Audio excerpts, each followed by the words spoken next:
कि विज्ञान का जनक किनको कहा जाता है, तो आपसे पूछा जा रहा है, मैं कहूंगा साथियों अरस्तु को कहा जाता है। बिल्कुल सही जवाब, विज्ञान का जनक तो अरस्तु को ही कहा जाता है। जो लोग भी ऑप्शन नंबर बी के साथ, तो बिल्कुल सही है। अगला सवाल देखिए, एक प्रकाश वर्ष क्या मापता है? क्या प्रकाश वर्ष घनत्व मापता है, दूरी मापता है, समय, या साथियों प्रकाश की तीव्रता? मैं कहूंगा ये दूरी मापता है, तो दूरी आपके सवाल का जवाब हो जाता है। उसके बाद देखिए कहा जा रहा है कि विद्युत विभवांतर की एसआई इकाई साथियों क्या होती है, बताइए। तो वहां से विभवांतर और वहां से वोल्ट, यानी कि विद्युत विभवांतर की एसआई इकाई क्या होती है? वोल्ट होती है। आंसर आपका ऑप्शन नंबर डी हो जाता है। निम्नलिखित में से कौन सी ऊष्मा की इकाई नहीं है? देखिए ऊष्मा की इकाई इसमें से कौन सी नहीं है, ये आपसे पूछी जा रही है। मैं कहूंगा कैलोरी है, उसके अलावा कहीं ना कहीं जूल भी और बीटीओ भी है, लेकिन फोन जो है ना ये ऊष्मा की इकाई नहीं है। अब नहीं है तो यही आपका जवाब हो जाएगा। उसके बाद देखिए ध्वनि के माध्यम से यात्रा नहीं कर सकती, यानी कि ध्वनि जो है ना निर्वात के माध्यम से यात्रा नहीं कर सकती, या मृदा के, या पानी के, या आग से। तो आपका जवाब जो होना चाहिए वो ऑप्शन नंबर ए होना चाहिए, क्योंकि ध्वनि को यात्रा करने के लिए किसी माध्यम की आवश्यकता पड़ती है, लेकिन निर्वात के माध्यम से यात्रा नहीं कर सकती है ना। आंसर आपका ऑप्शन नंबर ए हो जाता है। मनुष्य के लिए ध्वनि की श्रव्य सीमा सातु कितनी होती है? तो 20 हर्ट्ज से लेकर 20 किलो हर्ट्ज तक होती है। और ऐसा कहां पर लिखा हुआ है? ऐसा आपका ऑप्शन नंबर सी में लिखा हुआ है कि मनुष्य के लिए ध्वनि की श्रव्य सीमा 20 हर्ट्ज से लेकर 20 किलो हर्ट्ज तक होती है। नेक्स्ट नंबर का सवाल है, आपसे कहा जा रहा है साथियों कि पृथ्वी तक सूर्य की किरणें पहुंचने में लगभग कितना समय लगता है? तो कितना समय लगता है? मैं कह सकता हूं साथियों 8 मिनट का समय लगता है ना। पृथ्वी तक सूर्य की किरणें पहुंचने में लगभग 8 मिनट का समय लगता है, ये बात आपको ध्यान रखना है। सूर्य के प्रकाश में कितने रंग होते हैं? ये बहुत इंपॉर्टेंट क्वेश्चन है, आपसे एग्जाम में साथियों पूछा जाएगा, तो आपको ध्यान रखना है साथियों कितने रंग होते हैं सूर्य के प्रकाश में? तो 7 रंग होते हैं। तो 7 रंग होते हैं, ये पॉइंट आप लोग याद रखेंगे। अगला सवाल आपकी स्क्रीन पर है कि निम्नलिखित में से कौन भूकंप की तीव्रता को दर्ज करने के लिए उपयोग किया जाता है? तो यहाँ पर आपका जवाब जो होगा साथियों वो सिस्मोग्राफ हो जाएगा, क्योंकि सिस्मोग्राफ की मदद से ही भूकंप की तीव्रता को चेक किया जाता है। राइट आंसर आपका ऑप्शन नंबर ए हो जाता है। उसके बाद देखिए और बताइए इसका सवाल का जवाब क्या होगा। कह रहे कि किस वैज्ञानिक ने केवलर का आविष्कार किया था, बताइए। तो यहाँ पर अगर बात करते हैं साथियों, आप लोग को ध्यान रखना है साथियों, केवलर का आविष्कार जो किया था वो स्टेफनी लुइस केवलक के द्वारा किया गया था। केवलर का आविष्कार स्टेफनी लुइस कोवलक के द्वारा किया गया था। आंसर आपका ऑप्शन नंबर बी होगा। निम्नलिखित में से किस वैज्ञानिक ने डायनामाइट का आविष्कार किया था? तो डायनामाइट की अगर बात करते हैं, डायनामाइट का आविष्कार तो अल्फ्रेड नोबल के द्वारा किया गया था। आपको ध्यान रखना है, आंसर आपका ऑप्शन नंबर ए हो जाता है। अगला सवाल साथियों आपकी स्क्रीन पर है। साथियों मैं देख पा रहा हूँ यहाँ पर कई सारे लोगों का राइट आंसर आ रहा है। सभी लोग साथियों अगर आंसर देंगे तो मुझे बहुत अच्छा लगेगा, है ना। तो सभी लोग मिलकर जो भी आपका गलत आंसर है सही आंसर है आप आंसर दीजिए, है ना। आपसे कहा जा रहा है कि मेंडलीव की जो आवर सारणी है, मेंडलीव की आवर सारणी में 36 पंक्तियों को निम्नलिखित में से क्या कहा जाता है? तो पता क्या कहा जाता है सर? तो इसको आवर्त कहा जाता है, ये आपको ध्यान रखना चाहिए। अगला देखिए, जेट हवाई जहाजों में प्रयुक्त होने वाला ईंधन कौन सा है?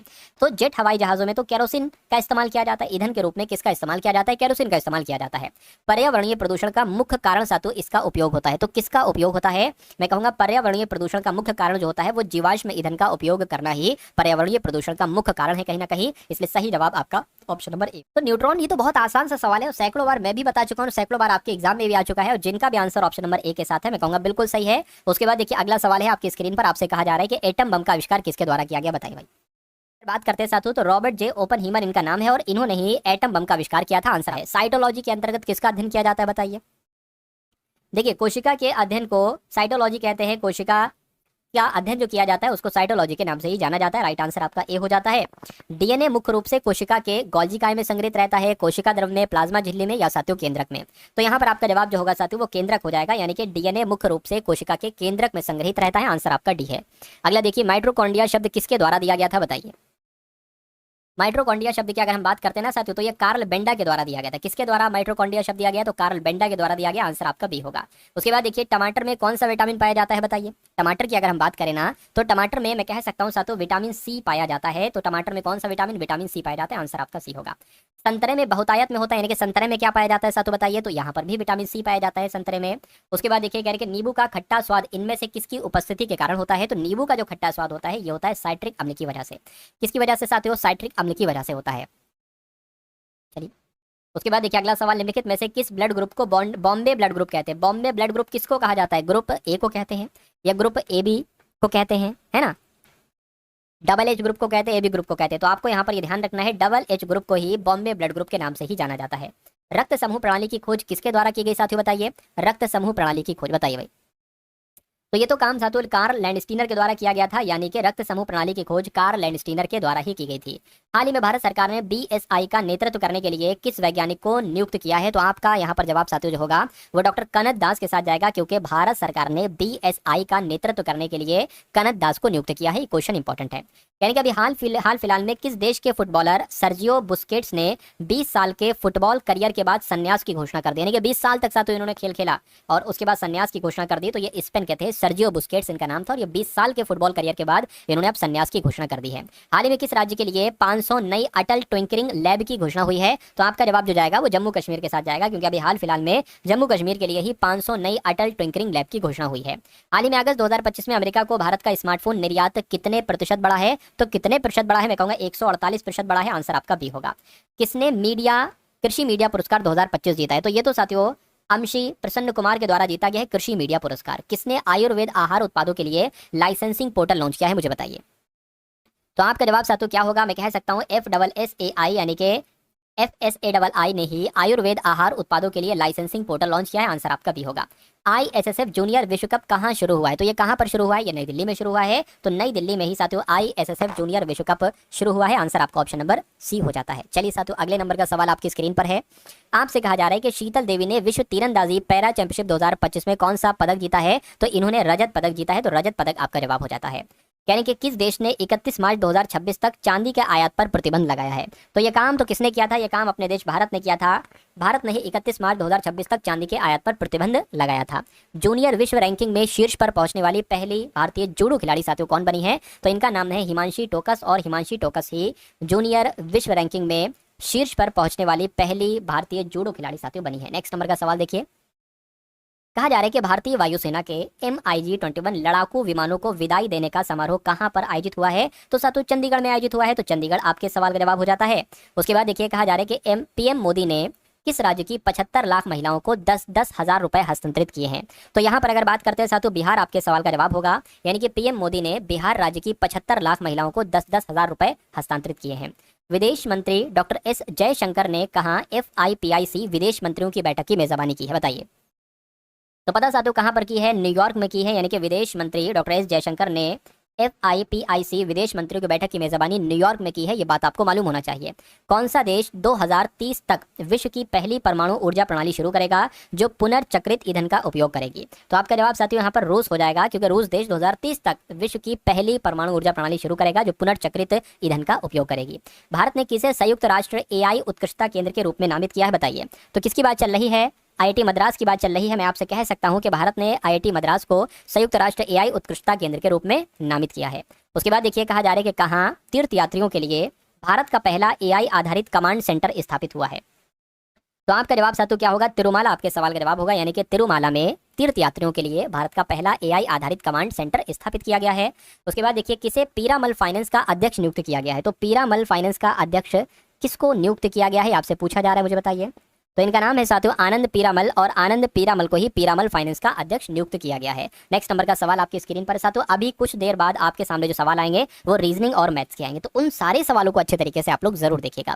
कहने के साथियों BBL में शामिल होने वाले पहले भारतीय कौन बने? तो रविचंद्रन अश्विन इनका नाम है और ये BBL में शामिल होने वाले पहले भारतीय बने हैं। उसके बाद देखिए किस राज्य सरकार ने कलैमामणि पुरस्कारों की घोषणा की है? बताइए। तो आपको ध्यान रखना है साथियों तमिलनाडु राज्य सरकार ने कलैमामणि पुरस्कारों की घोषणा की है। अब साथियों आपके सामने जो सवाल शुरू हो चुके हैं वो रीजनिंग के सवाल शुरू हो चुके हैं। तो इन सारे सवालों को आप लोग देखिए और अपनी तैयारी को बेहतर बनाइए। आपसे कहा जा रहा है कि कलम को लिखना, यानी कि कलम का संबंध लिखने से है, तो चाकू का संबंध किससे होगा? जैसे कलम के द्वारा लिखा जाता है ऐसे ही चाकू के द्वारा क्या किया जाता है साथियों? काटा जाता है। तो आपका जवाब जो होगा वो काटना हो जाएगा, यानी कि आंसर आपका ऑप्शन नंबर ए हो जाता है। अगले नंबर का सवाल साथियों आपकी स्क्रीन पर है। देखिए सवाल को और बताइए आपके सवाल का जवाब क्या होगा। देखिए आपसे यहाँ पर कहा जा रहा है जैसे TSQ लिखा है ना, TSQ को यहाँ पर J, H और G लिख दिया गया है, उसी प्रकार LTM को साथियों क्या लिखा जा सकता है? ये बात आपसे यहाँ पर पूछी जा रही है। देखिए साथियों यहाँ पर अगर हम लोग बात करें जैसे कि T से J हुआ है तो T 20 पर होता है, J 10 पर होता है, आधा कर देना है। S 19 पर होता है, H 8 पर होता है, यहाँ पर तो लगभग आधा नहीं हुआ है। Q 17 पर होता है, G 7 पर होता है। तो यहाँ पर कुछ लॉजिक लग नहीं रहा है। अच्छा एक चीज हम लोग अगर और देखें, देखिए मुझे ऐसा लग रहा है कि J का अपोजिट लेटर होता है Q, जैसे कि A का अपोजिट लेटर Z होता है, B का अपोजिट लेटर Y होता है, C का अपोजिट लेटर X होता है, D का अपोजिट लेटर W होता है, ऐसे ही J का अपोजिट लेटर Q होता है, या Q का अपोजिट लेटर J होता है, और S का अपोजिट लेटर H होता है, और G का अपोजिट लेटर T होता है, या T का अपोजिट लेटर G होता है। यानी कि यहाँ पर अगर बात करते हैं M का अपोजिट लेटर N होता है, ठीक है कोई दिक्कत नहीं है। अभी हम लोगों ने देखा T का अपोजिट लेटर G होता है, तो T का अपोजिट लेटर क्या हो जाएगा? G हो जाएगा। L का अपोजिट लेटर क्या हो जाएगा साथियों? O हो जाएगा। तो NGO ऑप्शन में होना चाहिए। अगर ऑप्शन में NGO है तो हमारा जवाब बिल्कुल सही है। और मैं देख पा रहा हूँ साथियों NGO जो है ना वो आपके ऑप्शन नंबर ए वाले में, तो जिनका आंसर ऑप्शन नंबर ए के साथ है मैं कह सकता हूँ कि आंसर आपका बिल्कुल सही हो जाएगा। भाई बहुत बढ़िया, वेरी गुड क्लास। अच्छा यहाँ पर आपको दिख नहीं रहा होगा कि ये क्या लिखे, ये लिखी है लड़कियां, ये क्या लिखे हैं? ये लिखी है साथियों विवाहित, है ना। ये क्या लिखा हुआ है? ये लिखा हुआ है विवाहित, और ये क्या लिखा हुआ है, ये लिखा हुआ है साथियों कार्यरत, यानी कि अब आपको यहाँ पर समझ गए होंगे साथियों अच्छे तरीके से। आप लोग यहाँ पर देखिए, यानी कि लड़कियों वाला सर्किल अलग है, जैसे कि 1 2 5 6 3 2 4 5 है ना। तो आपसे सवाल अब हम लोग यहाँ पर देखने की कोशिश करेंगे कि आखिर आपसे सवाल यहाँ पर क्या पूछा जा रहा है। देखिए साथियों, यानी कि दी गई आकृति का अध्ययन करें और उस क्षेत्र की पहचान करें जो लड़कियां जो कि कार्यरत है लेकिन अविवाहित नहीं, यानी कि अविवाहित नहीं है, अच्छा, लेकिन अविवाहित का प्रतिनिधित्व करती हैं, अविवाहित का प्रतिनिधित्व करती हैं, ये बात आपसे पूछी जा रही है। चलिए, अच्छा, यानी कि इसमें से आपका आंसर नहीं होना चाहिए, आपका आंसर जो होना चाहिए वो लड़कियां और कार्यरत होना चाहिए। लड़कियां जो कार्यरत हैं, ठीक है, मेरे हिसाब से ये जो 2 नंबर है ये हो जाएगा, लड़कियां जो कार्यरत हैं लेकिन अविवाहित का प्रतिनिधित्व करती हैं, है, यानी कि विवाहित नहीं होना चाहिए वो। तो 2 है यहाँ पर संख्या, आपको शायद ना दिख रही हो लेकिन मुझे दिख रही है, मैंने आपको बता दिया। अगला सवाल आपकी स्क्रीन पर है, कहने कि टेलीफोन का संबंध जैसे संचार से है वैसे ही रेडियो का संबंध किससे हो सकता है। देखिए, टेलीफोन की अगर हम बात करें ना तो ये एक तरीके से कहीं ना कहीं संचार का साधन है ना, और रेडियो के द्वारा क्या किया जाता है, प्रसारण किया जाता है, तो ये प्रसारण का कहीं ना कहीं साधन हो जाएगा। तो आंसर आपका ऑप्शन नंबर बी हो जाता है। अगला सवाल आपकी स्क्रीन पर है, आपसे कहा जा रहा है, बहुत ध्यान से देखिएगा इस सवाल को। आपसे कहने के चिन्ह का स्थान लेने के लिए और समीकरण को संतुलित करने के लिए गणितीय चिन्हों के लिए सही युग्म का आपको चयन करना है। देखिए, आपके सामने यहाँ पर 96 लिखा हुआ है, 2 लिखा हुआ है, आपके सामने 20 लिखा हुआ है, 2 लिखा हुआ है, 174 लिखा हुआ है। यहाँ पर बराबर ही होगा, क्या होगा, यहाँ पर जो है ना वो बराबर ही होगा। अब आपको ये देखना है कि कैसे क्या होगा। देखिए, अगर हम भाग गुणा प्लस बराबर यहाँ पर ये फिट कर दें तो 174 आ जाएगा, है ना, या ये फिट कर दें। हम ऑप्शन नंबर डी में चलते हैं साथों इस टाइप के सवालों में। क्यों ऑप्शन नंबर डी से चलते हैं, क्योंकि ऑप्शन नंबर डी से चलने पर मैंने कई बार देखा कि आंसर मुझे पहले मिला है। तो गुणा है तो गुणा आ जाएगा, प्लस है तो प्लस आ जाएगा, माइनस है तो माइनस आ जाएगा, बराबर। यानी कि अगर इसको कैलकुलेट करके हमें 174 मिल गया तो ये लॉजिक हमारा, यानी कि ऑप्शन हमारा सही हो जाएगा। लेकिन अगर नहीं मिलता है तो ये आंसर गलत हो जाएगा, फिर हम ऑप्शन नंबर सी को ट्राई करेंगे। तो 96 दुना कितना हो जाएगा, 6 दुना 12, 9 दुना 18 और 1 19 हो जाएगा, प्लस आपका 20 में से 2 जाएगा, 18 जाएगा। क्या ये 174 हो रहा है ना। देखिए, कुछ मिस्टेक होगी क्या, देखिए जरा, 6 दुना 12 हो गया, अच्छा, 6 दूना आपका 12 हो गया, 9 18 19 सही तो है साथियों, है ना। अच्छा, अब 192 प्लस 18 को अगर हम जोड़ते हैं तो 174 तो नहीं आ रहा है भाई साहब, तो यानी कि ये हमारा जो है वो नहीं हो पाएगा यहाँ पर।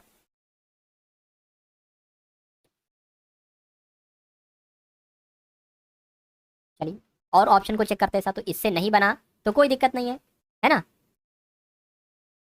इस वाले को ऑप्शन को अगर चेक करें, इस वाले को साथियों देखिए, या अच्छा यहाँ पर तो ये भाग आ गया, भाग थोड़ी ना आएगा तुम्हें, इसलिए आंसर नहीं हो सकता। इसकी अगर बात करें 96 2 20 और 2 और बराबर 174, तो क्या क्या आ जाएगा, माइनस प्लस और साथियों गुणा, यानी कि 20 दुना 40 हो जाएगा, प्लस 96 में से 2 जाएगा तो 94 आ जाएगा। ये क्या जोड़ का इसका हो पा रहा है साथियों, 4 9 4 13 134 हो रहा है, ये भी नहीं हो पाएगा। ऑप्शन नंबर ए की अगर बात करते हैं साथियों, इसकी अगर बात करते हैं तो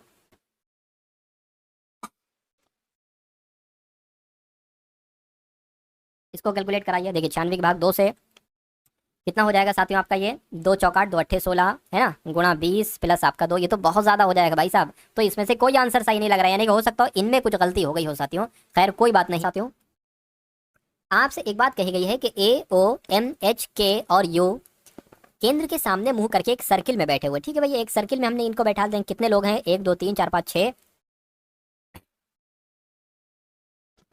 लोग हो गए। उसके बाद आपसे यहाँ पर कहा जा रहा है कि ए जो है ना ये एम या यू के बगल में नहीं बैठा, इसको भी छोड़ दो। यू एच के दाई ओर है ना, यू एच के दाई ओर है।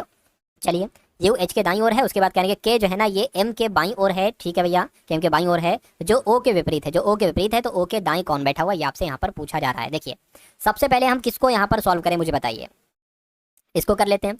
के जो है ना ये एम के बाई ओर है, तो के को आप कहीं पर बैठा दीजिए, के को आप यहाँ पर बैठा दीजिए, कह रहे हैं कि ए के है ना, के जो है ना ये एम के बाईं ओर है, तो एम यहाँ पर आ जाएगा। कहने के जो का मतलब होता है दूसरे वाले के लिए, यानी कि एम, तो ओ के विपरीत क्या आ जाएगा, एम आ जाएगा, तो ओ के विपरीत साथियों यहाँ पर क्या आ जाएगा, आपका एम आ जाएगा, यानी कि ओ आपका यहाँ पर आ जाएगा। इतनी बात क्लियर हो गई।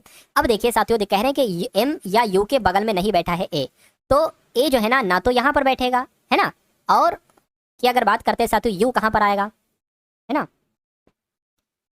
तो मेरे हिसाब से चलिए हम देखते हैं आगे, एच के दाईं ओर बैठा है यू। अच्छा, अब देखिए एक चीज यहाँ पर देखिए, यहीं पर दो लोग खाली हैं, तो यहीं पर ही बैठ जाएंगे साथों। एच के दाईं ओर है तो एच के दाईं ओर यू है, यानी कि अगर हम बात करते हैं साथों ए यहाँ पर बैठ जाएगा। तो सवाल पूछा जा रहा है कि ओ के दाईं ओर कौन बैठा हुआ है, ओ ये है, ओ के दाईं ओर ए बैठा हुआ है, तो ए आपके सवाल का बिल्कुल सही जवाब हो जाएगा। और जिनका आंसर ऑप्शन नंबर डी के साथ है, मैं कहूँगा आंसर आपका बिल्कुल करेक्ट है। अगला सवाल आपकी स्क्रीन पर है, देखिए सवाल को और बताइए आपके सवाल का जवाब क्या होगा। चलिए भाई, कुछ नहीं है साथों इस सवाल में, थोड़ा सा ध्यान लगाएंगे तो राइट आंसर तक आप लोग पहुंच जाएंगे।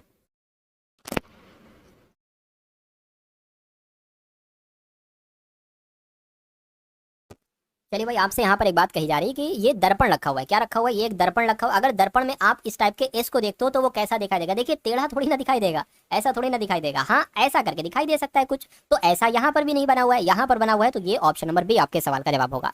उसके बाद देखिए, अगले नंबर का सवाल आपकी स्क्रीन पर है। देखिए सवाल को और बताइए आपका जवाब क्या होगा।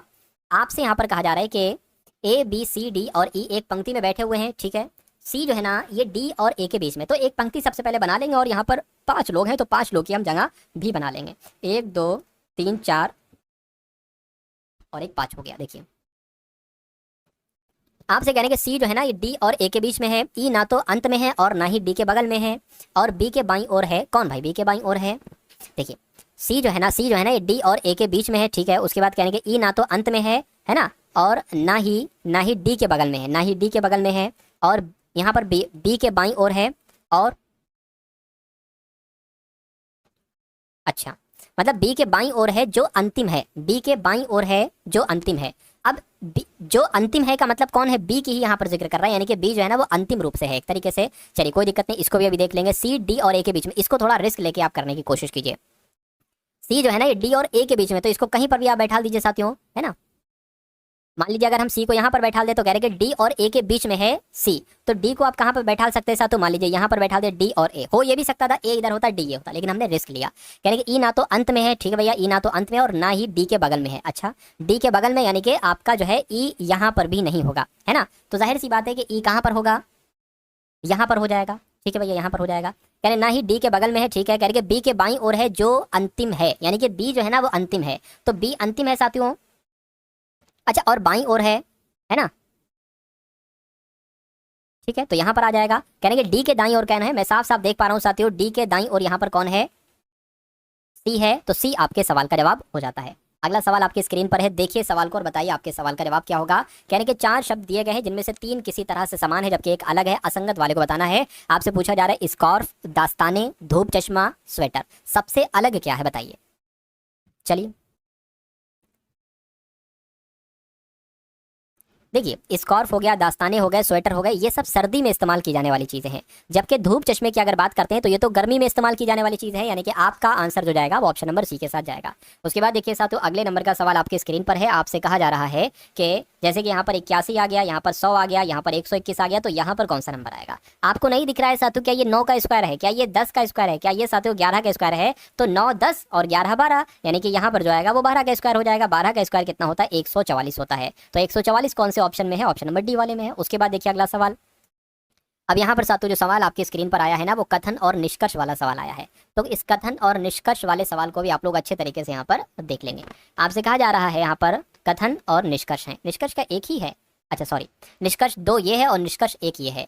2 कथन है, कह के सभी शंख खाल हैं, तो ये सभी शंख खाल हैं मान लेते हैं साथियों। शंख ये हो जाएंगे और सभी शंख क्या हो गए? सभी शंख यहाँ पर जो है ना वो खाल हो गए। दूसरा देखिए, कोई खाल बिल्ली नहीं, यानी कि कोई खाल जो है ना वो बिल्ली नहीं है, कोई खाल जो है ना वो बिल्ली नहीं है, कट का निशान लगा दिया। अब निष्कर्ष पढ़िए और बताइए कौन सा सही है कौन सा गलत है। आपसे कहने कि कोई शंख बिल्ली नहीं है, कोई शंख बिल्ली नहीं है, बिल्कुल। जब कोई खाल बिल्ली नहीं हो सकती तो कोई शंख भी बिल्ली नहीं हो सकता, ये बिल्कुल सही है। कुछ खाल शंख हैं, हाँ कुछ खाल शंख हैं, इतने खाल शंख हैं, यानी कि दोनों निष्कर्ष यहाँ पर बिल्कुल सही हो जाएंगे। और ऐसा कहाँ पर है? ऐसा आपका ऑप्शन नंबर सी वाले में है। अगले नंबर का सवाल साथियों आपकी स्क्रीन पर है। आपसे कहा जा रहा है कि 4896 को 3785 लिखा जा सकता है, तो 7852 को कौन से 4 संख्याओं के रूप में यहाँ पर लिखा जा सकता है बताइए भाई। देखिए, मुझे तो एक चीज ऐसी लग रही है कि भाई 4 से 3 हो गया है, 8 से 7 हो गया है, 9 से 8 हो गया है, 6 से 5 हो गया, यानी कि सब में 1 घट रहा है। तो इसी प्रकार यहाँ पर 6 आ जाएगा, 8 से यहाँ पर 7 हो जाएगा, 5 से यहाँ पर 4 हो जाएगा और 2 से यहाँ पर 1 हो जाएगा। तो 6741 आपके सवाल का जवाब हो जाएगा। तो जिनका आंसर ऑप्शन नंबर बी के साथ है तो बिल्कुल करेक्ट है। उसके बाद देखिए अगला सवाल आपकी स्क्रीन पर है। आपसे एक नंबर सीरीज का सवाल यहाँ पर दे रखा है। सबसे पहले माइनस का 1 है, उसके बाद 2 है, उसके बाद 7 आ गया है ना। उसके बाद आपको बताना है कौन सा नंबर यहाँ पर आएगा, और उसके बाद 23 आएगा और उसके बाद 34 यहाँ पर आएगा। चलिए भाई, इसको भी हम लोग देख लेते हैं, है ना। यानी कि यहाँ वाला नंबर आपको बताना है, उसके बाद 23 आएगा और उसके बाद 34 यहाँ पर आएगा। तो क्या लगा है सोल्यूशन इसका, कैसे क्या है मुझे बताइए। देखिए, अच्छा यहाँ पर अगर हम बात करें तो कितने का गैप है यहाँ पर पता साथियों कितने का गैप है? 3 का गैप है। कैसे 3 का गैप है? एक तो -1 से है ना क्या होगा? 0 होगा, तो 1 का गैप हुआ, फिर 0 से 1 होगा, फिर 1 से 2 होगा, तो लगभग 3 का गैप है। यहाँ पर कितने का गैप है साथियों? यहाँ पर पूरे के पूरे 5 का गैप है। यहाँ पर कितने का गैप है? 23 से 33 यानी कि 11 का गैप है। तो कुछ नंबर्स आपको ये जाने पहचाने नहीं लग रहे हैं? 3 से 5 कितना बड़ा? 2 बड़ा। अगर हम यहाँ पर 2 बढ़ाकर साथियों यहाँ पर 7 लिख दें तो 7 + 7 14 हो जाएगा। और फिर अगर हम साथियों इसमें 7 जोड़ा तो यहाँ पर अगर हम 2 बढ़ा के यहाँ पर 9 लिख दे, 14 में अगर 9 जोड़ोगे तो 23 ही आता है, यानी कि कुल मिला के साथियों 2 यहाँ पर आएगा। तो आंसर आपका जो जाएगा कुल मिला के वो 14 हो जाएगा, और 14 आपके सवाल का बिल्कुल सही जवाब हो जाएगा। अगला सवाल आपकी स्क्रीन पर है, देखते हैं साथियों इस सवाल को और बताते हैं कि इस सवाल का जवाब आपका क्या हो सकता है।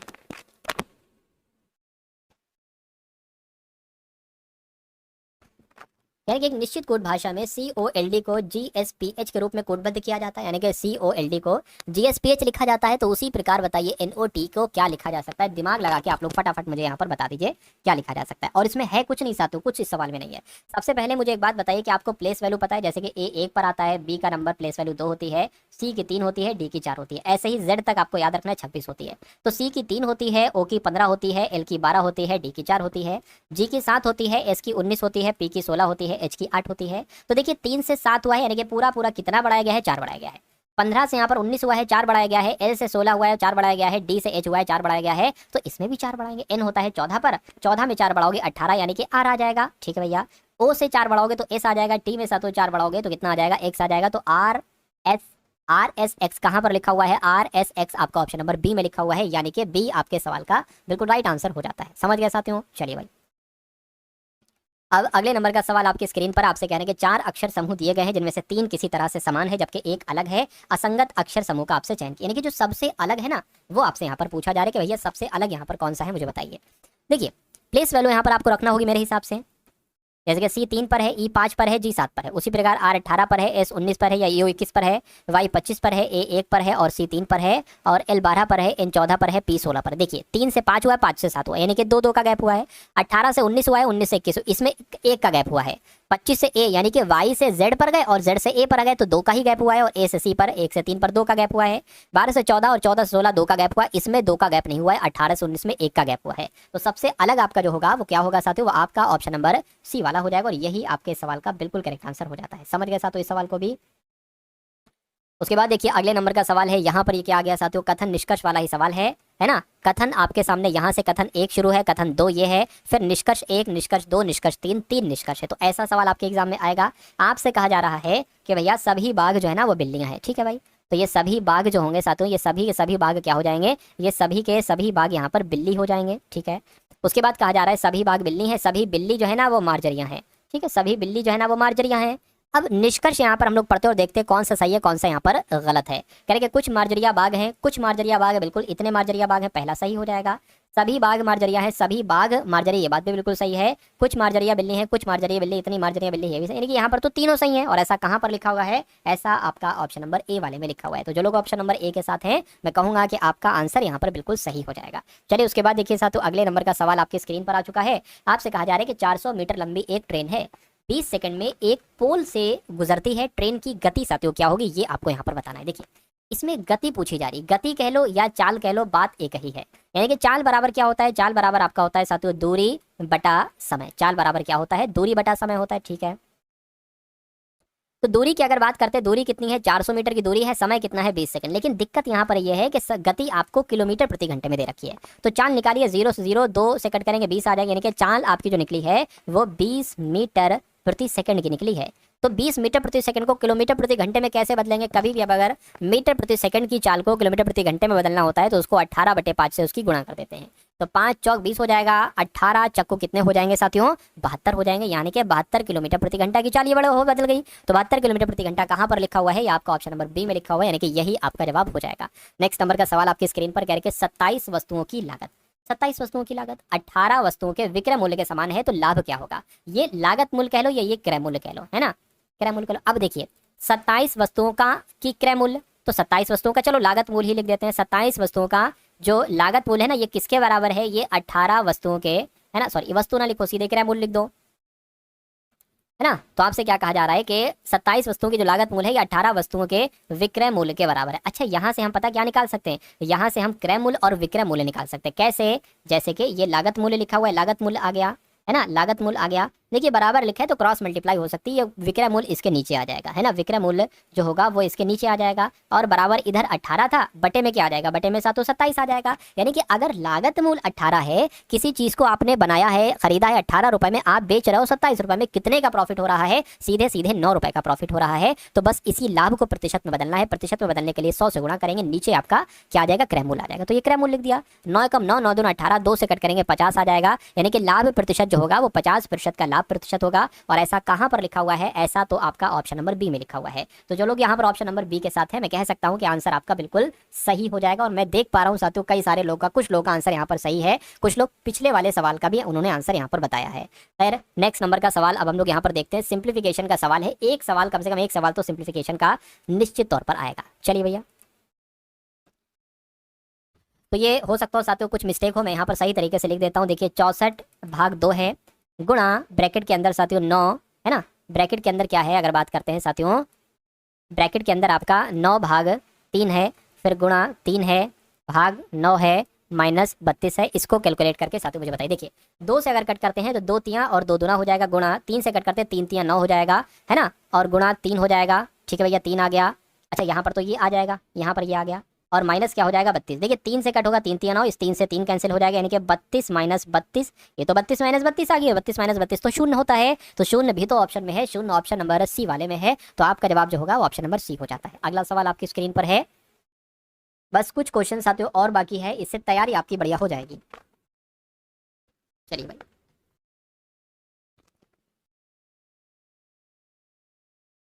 देख लेते हैं साथियों। यहाँ पर हम लोग कह रहे हैं कि एक बैग में 3:4:5 के अनुपात में 25 पैसे, 50 पैसे और 1 रुपए के सिक्के हैं। ठीक है भैया, इतने के सिक्के हैं।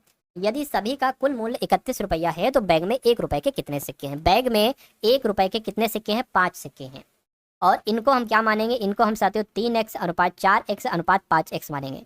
तो बैग में तो 1 रुपए के 5 सिक्के हैं, यानी कि 5x के सिक्के हैं। तो फाइनली आपको 5x का मान बताना है, लेकिन उससे पहले आपको x का मान भी बताना होगा। समझ गए साथियों बातचीत को। चलिए अब देखिए, अब सबसे पहले आप यहाँ पर क्या लिख लेंगे, इस टाइप से लिख लेंगे 3x 4x और साथियों 5x लिख लेंगे। समझ गए इतनी बात को। आपसे यहाँ पर कहा जा रहा है कि भैया 3x के 25 पैसे सिक्के, तो 25 पैसे को हम 1/4 लिख सकते हैं, 50 पैसे को हम 1/2 लिख सकते हैं। तो गुणा कर देंगे साथियों 1/4 है ना, 1/4 और प्लस आ जाएगा। और 4x यानी कि 4x जो है ना, ये 50 पैसे के 4x सिक्के हैं, तो 50 पैसे यानी कि 1/2 आ जाएगा। और यहाँ पर 1 रुपया है तो पूरा पूरा 1 आ जाएगा। अच्छा, इन सब का योगफल जो आएगा वो आएगा 31 रुपए। तो यहाँ पर 31 रुपए आपका आ जाएगा। अब इसको आपको कैलकुलेट करना होगा। देखिए 3 से यहाँ पर करेंगे तो कितना आ जाएगा, 3x बटा यहाँ पर 4 आ जाएगा। इतनी बात क्लियर है ना। 2 से कट कैंसिल करें, 2 दूना 4, यहाँ पर साथियों 2x आ जाएगा, और प्लस आपका यहाँ पर 5x आ जाएगा, बराबर आपका 31 आ जाएगा। अब यहाँ पर इसको हम लोग सॉल्व करते हैं। देखिए यहाँ पर ये क्या हो जाएगा, 5x और 2x 7x हो जाएगा, यानी कि 3x/4 हो जाएगा। ये आपका 7x हो जाएगा, बटे 1 हम लगा सकते हैं, कोई दिक्कत यहाँ पर नहीं आएगी। तो क्रॉस मल्टीप्लाई कर लीजिए, 1 की गुणा 3x से होगी तो 3x हो जाएगा, प्लस 4 की गुणा 7 से होगी, 4 से 4 7 28 हो जाएगा, 28x/4 हो जाएगा, बराबर आपका 31 चलेगा। नीचे नीचे के भी गुणा होती है, 4 एकम 4 की, है ना। 28x 3x कितना हो जाएगा, 31x हो जाएगा, बराबर 4 की 31 से गुणा होगी तो 4 कम 4, 4 तियां 12 हो जाएगा। x बराबर कितना आ जाएगा, 124/31 आ जाएगा। इसको आपको कैलकुलेट करना ही है। चलिए, तो मेरे हिसाब से साथियों 31 चौक जो होते हैं, 31 चौक कितने होते हैं, 31 से कम 31, 31 चौक 124 होते हैं। तो x बराबर आपका 4 आ जाएगा, है ना। देखिए 31 चौक की अगर बात करें, 4 कम 4, 4 तियां 12, 124 आ गया। तो x बराबर 4 आया है। मैंने सवाल के शुरू में कहा था, कह रहे तो बैग में 1 रुपए के कितने सिक्के हैं भैया, 1 रुपए के 5 सिक्के हैं। तो x बराबर अगर 4 है तो 5x बराबर कितना हो जाएगा, 5 गुणा 4 हो जाएगा, 5 चौक 20, यानी कि 20 रुपए। 1 रुपए के कितने सिक्के हैं, 20 सिक्के हैं। तो 20 आपके सवाल का बिल्कुल सही और सटीक जवाब हो जाता है। अगला सवाल साथियों देखते हैं। अब हम लोग कहाँ से जा रहा है कि 5 प्रतिवर्ष की दर से 360 रुपए का साधारण ब्याज 72 होने में कितना समय लगेगा। तो कुल मिला के आपसे समय पूछा जा रहा है। समय का एक सूत्र होता है, जब भी आपसे पूछा जाए, समय बराबर होता है साथियों ब्याज गुणा 100 बटे मूलधन गुणा 2, है ना। मूलधन गुणा दर, ये होता है कि हमें यहाँ पर ये सारी चीजें दे रखी है। ब्याज हमें दे रखा है 72 का है, तो 72 गुणा 100 आ जाएगा। मूलधन कितना दे रखा है, 360 का, 360 मूलधन दे रखा है तो 360 आ जाएगा। गुणा दर कितनी दे रखी है, 5% की दर दे रखी है, तो यहाँ पर 5 आ जाएगी। तो इसको कैलकुलेट करिए, 0 से 0 कैंसिल हो जाएगा, 5 एकम 5, 5 गुना 10, 2 से कैंसिल होगा, यहाँ पर साथियों कितना आ जाएगा, 18 आ जाएगा।